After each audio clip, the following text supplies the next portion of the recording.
Dans cette CAN U17 en Algérie avec notre invité du soir, Cheikh Tidiane Gomis, un journaliste sportif à Walfadjri.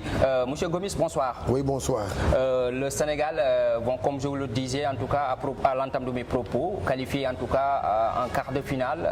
Est-ce que selon vous, quels sont les secrets en tout cas des poulains de Serigne Saliou Dia? La formation. Ce sont les centres de formation qui ont vraiment aidé notre football à se propulser de l'avant, à gagner. Parce que ce sont des joueurs qui connaissent la compétition. C'est le travail, c'est le fruit des centres de formation. Pourquoi je le dis? Dans cette équipe-là, les 90% de ces joueurs sont issus des centres de formation. C'est là où se trouve le secret de la victoire du Sénégal. Que ça soit en équipe nationale A, que ça soit en équipe nationale locale, que ça soit chez les U20. Et voilà aussi les U17 sont en train de le démontrer, que le salut ne peut venir que dans le football, dans la formation, les centres de formation. Voilà. Bon, 2 matchs, 2 victoires, 4 buts marqués, 0 encaissé. Est-ce que c'est une motivation en tout cas pour les partenaires d'Amara Diouf? Mais écoutez, dans une compétition, quand vous commencez comme ça, avec 2 victoires,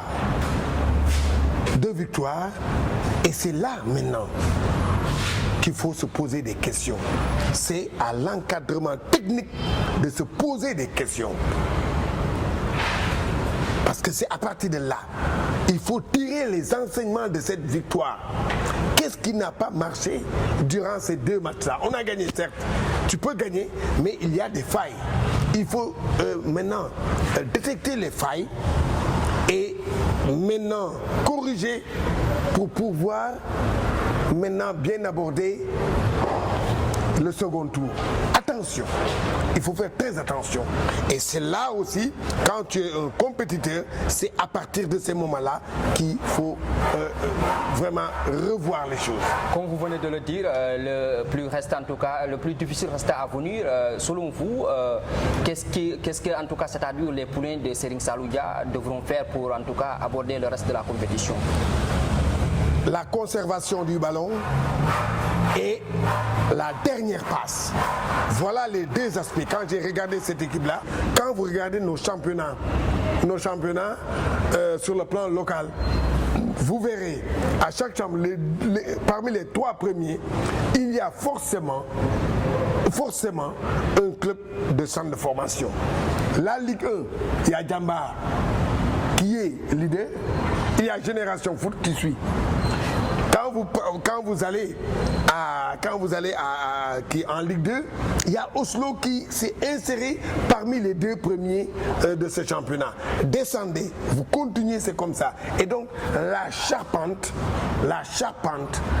du football sénégalais est soutenue par ces centres de formation-là.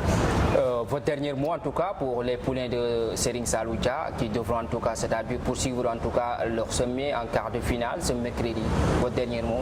Mon dernier mot par rapport à ça, c'est tout simplement, je m'adresse à l'encadrement technique, à quelqu'un qui est avéré, quelqu'un qui connaît bien la compétition, ce que c'est que la compétition. C'est Serigne Saliou Dia qui est leur entraîneur, qui a fait beaucoup de compétitions. Je vais lui dire une chose, il faut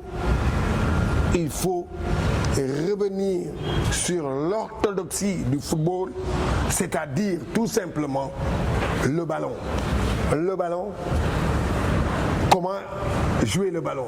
Voilà les 2 aspects voilà voilà ma pensée va vers ça.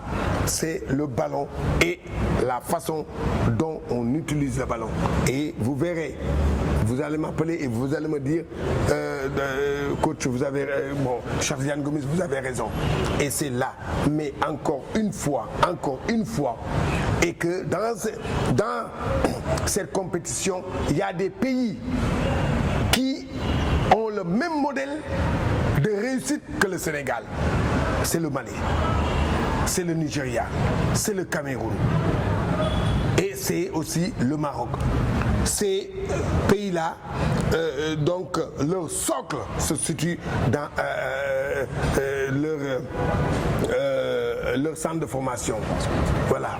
Ce qui a fait la réussite du football français, maintenant, toute l'Afrique est en train de le copier. Ce sont le secret du football, de la réussite du football, c'est tout simplement la formation. Quand vous êtes bien formé et que vous savez ce que c'est que la compétition, vous allez réussir.